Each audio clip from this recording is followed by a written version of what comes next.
Hello friends, আজ আমি আপনাদের সাথে শেয়ার করব অসাধারণ এক রেমেডি। আজকে আমি আপনাদেরকে দেখাবো এই গরমে কিভাবে আপনারা খুব সহজেই লাচ্ছি তৈরি করে খেতে পারেন। এটা খেলে সাথে সাথে আপনার ভিতর থেকে একদম ঠান্ডা হয়ে যাবে। এই লাচ্ছিটি কিভাবে তৈরি করতে হবে এখন আমি আপনাদেরকে দেখাচ্ছি। প্রথমে আমি টক দই নিয়ে নিচ্ছি। আপনারা যতটুকু তৈরি করবেন ততটুকু টক দই নিয়ে নেবেন। আমি এখানে 4 জনের জন্য তৈরি করব। 4 চামচ টক দই নিয়ে নিলাম।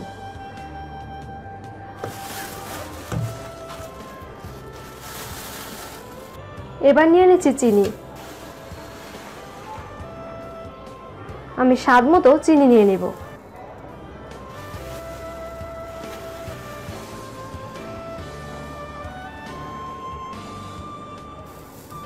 এবার আমি নিয়ে নিচ্ছি ঠান্ডা পানি। আপনারা চাইলে বরফ একেবারে দিয়ে নিতে পারেন। আমি খাওয়ার সময় বরফটা দিয়ে নিব।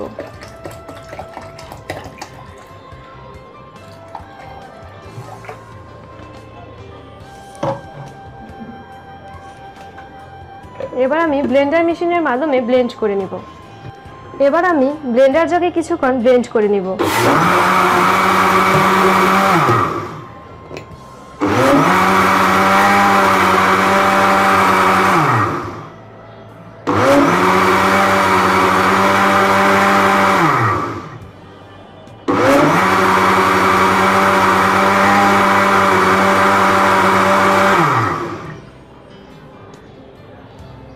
হয়ে গেল আমার লাচ্ছি। এবার এটা আমি পরিবেশন করে দেখাবো।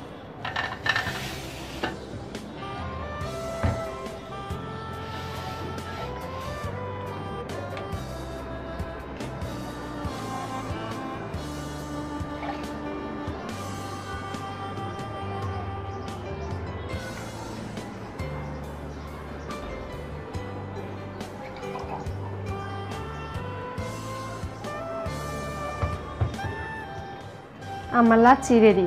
এভাবেই আপনারা বাসায় খুব অল্প সময়ে একদম রেস্টুরেন্টের মতো লাচ্ছি তৈরি করে নিতে পারবেন। এটা খেতে একদম রেস্টুরেন্টের মতোই মজা। তো বন্ধুরা, এরকম আরও নিত্য নতুন রেসিপি পেতে আমার চ্যানেলটি সাবস্ক্রাইব করে সঙ্গেই থাকুন।